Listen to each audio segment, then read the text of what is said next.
un gouvernement qui, au nom du judaïsme, veut porter atteinte aux droits de certaines personnes dans ce pays, les homosexuels, les minorités, les femmes. Et ça, je voudrais dire que c'est un autre projet. Ce n'est pas le contrat social qui découle de notre déclaration d'indépendance. Et les doyens des facultés de droit des universités et des institutions universitaires israéliennes se disent inquiets de la réforme du système juridique annoncée par le ministre de la Justice Yariv Levin, une réelle menace pour le caractère démocratique de l'État d'Israël, écrivent-ils dans une lettre ouverte.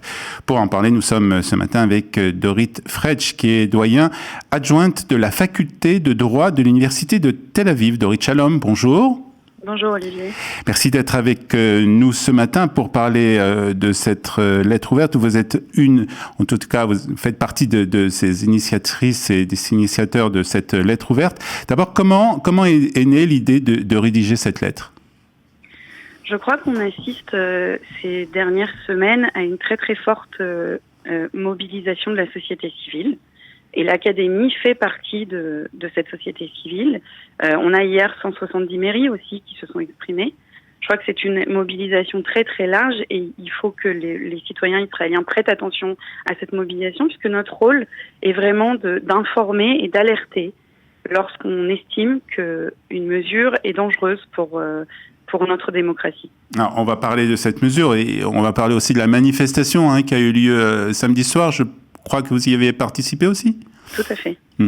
Alors, je voudrais parler maintenant de cette lettre ouverte. Donc, ce sont les doyens des facultés de droit universitaire. On dit doyennes aussi, non ?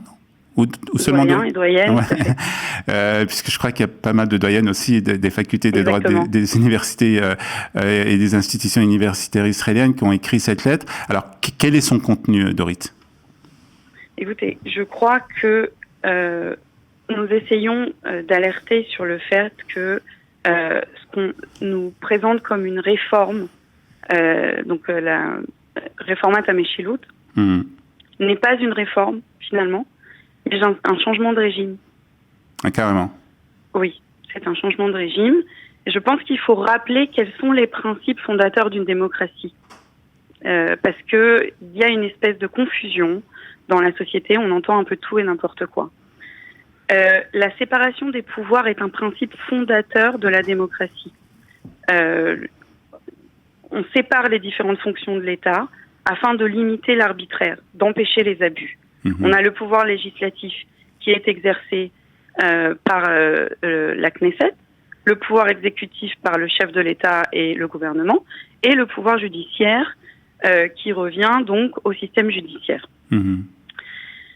La séparation des pouvoirs est le corollaire indispensable de la protection des droits des citoyens. À cause du contrôle, c'est le contrôle mutuel qu'il y a entre ces trois pouvoirs, les uns envers les autres, qui préserve les citoyens israéliens des atteintes à leurs droits fondamentaux. La démocratie israélienne est déjà à la base un petit peu fragile, parce que le législatif et l'exécutif sont concentrés à la Knesset. Et il existe chez nous un seul organe, alors que si on prend d'autres démocraties, il y en a en général plusieurs, qui, par exemple, détermine la conformité d'une loi conformément à nos lois fondamentales. C'est la Cour suprême. Ouais. Et il n'existe pas non plus de constitution, c'est aussi un point aussi important dans cette histoire. Alors, il n'existe pas de constitution, mais il existe des lois fondamentales qui ont été légiférées par la Knesset, et c'est important de le dire, et qui font office de constitution.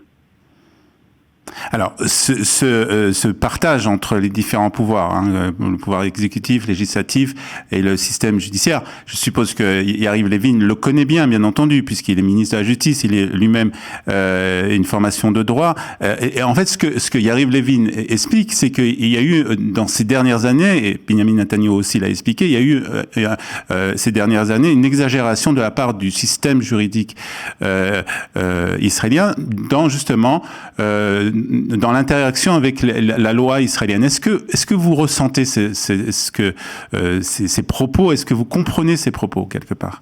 Il est évident que on assiste aujourd'hui à cette réforme suite à un discours qui a délégitimé le système judiciaire tout au long des dernières années.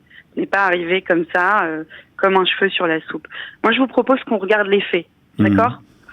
Depuis 1992, ce qu'on appelle la révolution constitutionnelle israélienne. Là encore, on a tendance à croire que Aaron Barak, dans la nuit, s'est réuni avec les Juifs et a fait passer des lois. C'est archi faux. Les lois fondamentales sont passées à la Knesset, d'accord ? Il y a eu 22 lois invalidées. Moins d'une par an. C'est beaucoup moins que dans la plupart des démocraties. C'est-à-dire que la Cour suprême utilise cette prérogative avec beaucoup de prudence, beaucoup de responsabilité. Vous voyez qu'elle a été consultée aussi pour la nomination de Benjamin Netanyahou. Il y avait des difficultés, d'accord ? Et pourtant, elle n'est pas intervenue. On va dire le default de la Cour suprême, c'est de ne pas intervenir dans la vie politique du pays, sauf quand il y a des lois qui portent atteinte aux droits des citoyens. Et ça, c'est important que les gens les comprennent. Je vais vous donner 2 exemples, ok ? Il y avait une loi qui permettait à l'armée de détenir les soldats en prison 4 jours avant qu'ils puissent voir un juge. La Cour suprême est intervenue en disant qu'on ne pouvait pas mettre un soldat en prison s'il ne voyait pas un juge dans les 24 heures. C'est pour protéger nos soldats. Quand il y a eu le désengagement à Gaza, le gouvernement voulait indemniser les personnes de plus de 21 ans. La Cour suprême est intervenue pour dire non, le gouvernement doit indemniser tout le monde, pas les personnes de plus de 21 ans. Et ça, c'est important. J'ai pris exprès des exemples comme ça pour que vous compreniez que la Cour suprême est en fait le garde-fou de nos libertés et de nos droits. Mais je pense qu'on peut regarder peut-être de plus près cette réforme. Oui, c'est ça que je voulais vous poser cette question. C'est-à-dire que, est-ce que tout dans cette réforme est négatif, d'après vous ? Il y a beaucoup de problèmes. Il y a 3 points principaux dans cette réforme, d'accord ? Il y a la modification de la commission de nomination des juges, ok ? Qui est un point très important. On a vu ce qui s'est passé aux États-Unis récemment. Et qui risque de se passer aussi en Israël avec pire. Voilà, avec des juges qui doivent partir à la retraite et qui seront remplacés visiblement par des juges plus conservateurs, d'après ce qu'on... Encore une fois, tout est une question d'équilibre. Je rappelle le principe de séparation des pouvoirs et de contrôle. Chaque pouvoir se contrôle mutuellement. D'accord ? Donc jusqu'à présent, les juges étaient nommés évidemment par des représentants professionnels, c'est ça, ce qui est comme dans toutes les démocraties, et par des représentants du pouvoir législatif et exécutif, de la majorité et de l'opposition. Et c'est important. Ça veut dire que c'est la démocratie israélienne qui nomme les juges. D'accord ? Alors ça, c'est le premier point. Alors maintenant, ce que nous propose Yariv Levin, c'est qu'il soit nommé par le ministre de la Justice. Autrement dit, ça voudrait dire qu'il deviendrait le boss du juge qui est nommé, c'est le gouvernement. Il deviendrait des juges, ce qu'on appelle des juges politiques. C'est une politisation du système judiciaire qui porte atteinte à son indépendance. Donc ça, c'est le premier point. Le deuxième point, c'est la loi qu'on appelle la Piskat Heilgerbrut, qui n'est pas nouvelle. Hein, on en a déjà entendu parler. Selon laquelle la Cour suprême ne pourra plus invalider des lois, je vous ai donné des exemples plutôt, qui ne sont pas conformes à nos lois fondamentales. Voilà. Donc ça revient à annuler le pouvoir judiciaire, tout simplement, puisque la Cour suprême est la plus haute instance juridique et qu'elle joue le rôle un petit peu du Conseil constitutionnel, pour essayer de... par rapport à la des France, gens ont des repères, ça reviendrait à dire qu'elle n'a plus de pouvoir. Donc ça, c'est le deuxième point qui est important. Le troisième point, c'est l'annulation de la Ilat Hasvirut. C'est un petit peu compliqué à expliquer. On va essayer de le faire rapidement.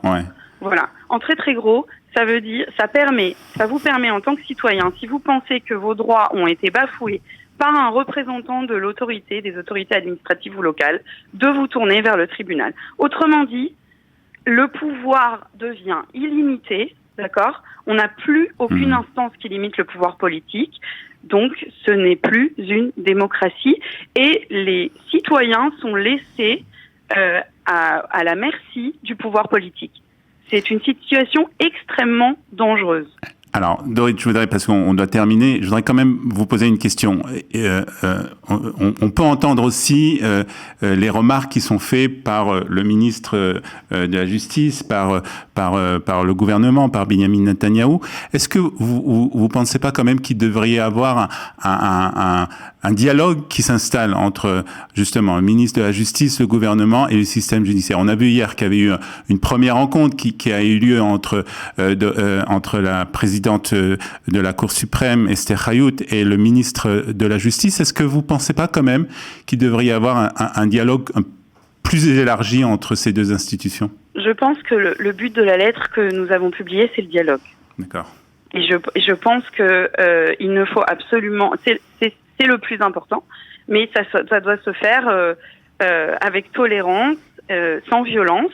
Et de toute façon... cette réforme va être discutée à la Knesset. Il faut que la société civile s'exprime. Je voudrais quand même dire quelque chose de très important. C'est que nos lois fondamentales découlent de la déclaration d'indépendance. D'accord ? Dans la déclaration d'indépendance, on parle de liberté, on parle de liberté individuelle, on parle d'égalité, on parle de justice. Et on explique que ces valeurs, nous sommes une démocratie conformément à nos valeurs juives. Et là, si vous voulez, on a un gouvernement qui, au nom du judaïsme, et veut porter atteinte aux droits de certaines personnes dans ce pays, les homosexuels, les minorités, les femmes. Et ça, je voudrais dire que c'est un autre projet. Ce n'est pas le contrat social qui découle de notre déclaration d'indépendance.